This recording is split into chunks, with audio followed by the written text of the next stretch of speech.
Ó, o Esporte Espetacular começa a exibir hoje uma série que vai contar histórias impressionantes do futebol mundial, mas que tem como protagonistas clubes que, digamos, são bem menos badalados e talvez você nunca tenha ouvido falar deles. E nessa primeira reportagem de Pequenos Times, Grandes Histórias, a gente vai mostrar a saga do Atlas, clube argentino que levou praticamente, gente, 70 anos para conseguir subir de divisão pela primeira vez. Imagine ser reconhecidamente o pior em alguma coisa. O Atlas estava marcado como o pior time do mundo porque era rebaixado sempre. Em que sofrer não era uma opção, e sim uma vocação. Um clube com muito sofrimento, que não conseguia brigar por nada. Mas o futebol é capaz de transformar a frustração em paixão. Eu dizia, tenho 82 anos e quero ver um acesso, senão sou um fracassado na vida.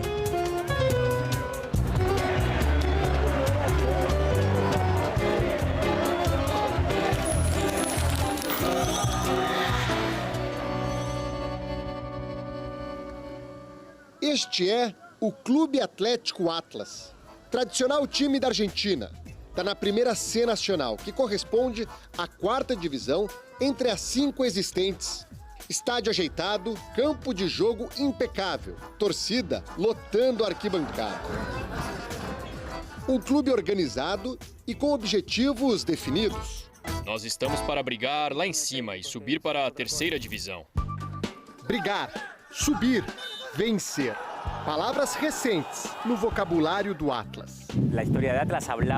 A história do Atlas conta que os rivais vinham aqui calculando por quantos gols iriam ganhar, porque as goleadas históricas do futebol argentino era o Atlas quem levava. No caderninho de anotações, um chamativo 12-0. Ao longo de mais de 5 décadas, desde a sua fundação em 1951, o Atlas era conhecido assim na Argentina. O batizamos como o último entre os últimos. E o time honrava o apelido. Por 14 vezes, ficou na lanterna da Primeira D, a 5ª e última divisão argentina. A história do Atlas desperta curiosidades. Como é que um time consegue ser lanterna tantas vezes assim? E como é torcer para o pior time do mundo? É uma belíssima pauta para quem cobre esportes. E foi justamente isso que pensou o até então repórter e não presidente Maximiliano Ambrosio em 2005, ano em que o Atlas começou a deixar de ser o pior. Nossa ideia era contar a história do time que, nesse momento, era o último em todas as estatísticas do futebol argentino. A ideia não era contar a história de heróis ou de pessoas assim com êxitos, contratos milionários e troféus, como estamos acostumados no futebol, e sim mostrar a outra realidade, que seriam os anti-heróis. E nos encontramos com este clube, foi assim que começamos. Hoje, presidente do clube, Maxi, nunca tinha ido a um jogo e muito menos a um treino do Atlas até 2005. Quando conheceu o time, tudo mudou. Virou uma cobertura quase que diária, que virou série de TV e depois filme. Atlas, Guerreiros del Destino. No início, era um clube bem diferente, mas com alguns rostos que seguem até hoje. O técnico Nestor Retamar está em sua 4ª passagem pelo Atlas. A primeira foi justamente quando a equipe de Maxi começou a cobrir o dia a dia por lá. Bom, chicos, hoje vocês vão escrever uma história. Hoje vocês começam a fazer crescer o Clube Atlas. No dia da peneira, os jogadores apareciam aqui para jogar de calça jeans. Eu olhava aquilo e queria me matar. Aquilo que eu ouvia dos meus amigos e familiares para eu não me meter aqui porque seria um papelão, me fez ficar preocupado naquele começo.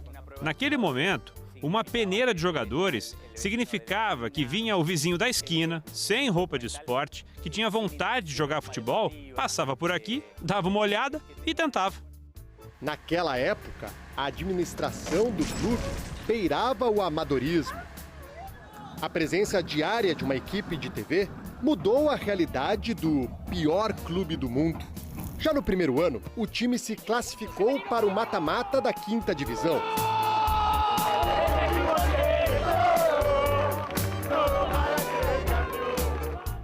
Nem todas as temporadas foram boas, mas aos poucos os torcedores foram aprendendo que vencer não precisava ser algo tão esporádico.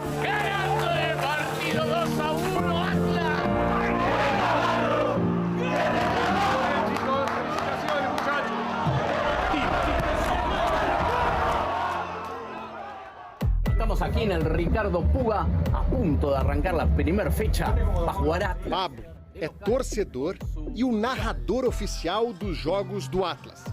Desde a década de 80, frequenta o estádio Ricardo Puga e acompanhou toda a transformação do time. Foi um processo lindo que foi feito pouco a pouco. O Atlas se tornou um clube conhecido na Argentina e assim ganhava novos torcedores. Eu venho assim mesmo, de muletas. Sou Atlas desde criança. É o meu clube, Atlas até a morte. Mas mesmo assim, não conseguia subir de divisão. Como pode ser que Atlas... Como pode ser que o time chegue a 5 finais e perca 5? E las pierde las 5. Como se diz na Argentina, sempre faltavam 5 moedas para completar um peso. Era o gol da vitória! Era o primeiro para Atlas e estava tudo terminado! Você pode perder uma final, mas para chegar a esta final, tive que narrar muitos gols e isso ninguém me tira. Sempre eu ficava com aquela bronca. Por que de novo comigo? Por que não consigo acesso? ¿Por qué no te toca a vos? Sábado, 30 de janeiro de 2021. Grande Buenos Aires. Uma tarde chuvosa que entrou para a história do futebol argentino. Atlas, depois de passar a vida toda na última divisão argentina, finalmente conseguia o acesso. Eu tive a sorte e a oportunidade de estar nessa façanha. Fui o goleiro titular na campanha em que subimos pela primeira vez na história do clube. Estar nesse acesso foi lindo, algo histórico para o clube. É algo histórico para o clube. E uno se põe contento. Eu estou muito contente, sou louco por futebol e esse tipo de coisa acontecer é lindo. Você dá alegria para muita gente, para a família, então me sinto orgulhoso e contente. Me sinto orgulhoso e muito contente. Nas redes sociais do clube, o aviso. Isso aqui não é um meme e nem fake news. O Atlas subiu. A imprensa também deu destaque. Milagre. O dia em que subiu o pior time argentino.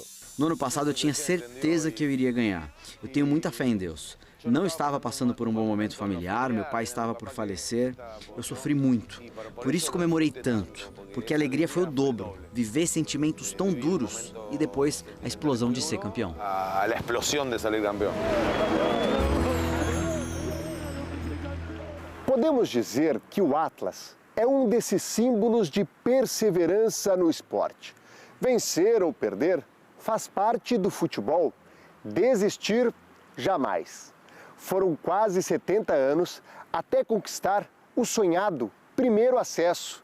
Hoje os torcedores podem desfrutar de um clássico na 4ª divisão, mas devem agradecer, e muito, a este senhor que dá nome a uma das tribunas do estádio. Ele é a alma do clube, a máxima autoridade. Todos o respeitam da maneira que ele merece. Todos respeitam da maneira que ele se lo merece. Ricardo Canepa foi jogador do clube na década de 70 e vice-presidente por mais de 20 anos. Ia a todos os jogos em General Rodrigues, 47 quilômetros na ida e outros 47 na volta. Desde o ano passado, Dom Ricardo sofre com dores por conta de uma queda. A recomendação médica é para ficar em casa. Mesmo assim, no histórico dia, estava lá, em campo, comemorando com os jogadores. Nos abraçamos com... Eu abraçava o Max e chorávamos. Eu não podia acreditar. Depois do jogo, os jogadores adversários vieram até mim e me disseram: vocês mereciam. Uma hora vocês tinham que subir. Então são coisas que a gente não esquece. São satisfações que nem todos tiveram. São satisfações que não qualquer las tem, né? Aquele time que não tinha salário, em que os jogadores atuavam só por paixão, hoje é diferente. A folha ultrapassa os 100 mil reais. Essa é a história do Atlas. E ela mostra que o pior time do mundo é sim, na verdade, um grande campeão em nunca desistir. Aqui a gente vê uma representação da maioria dos clubes do interior ou dos bairros, os clubes pequenos que têm sonhos. É um futebol de mais sacrifício, em que se trabalha por amor. E acho que é a essência do futebol, a parte genuína do esporte. A essência do futebol, não? O mais genuíno que há no futebol.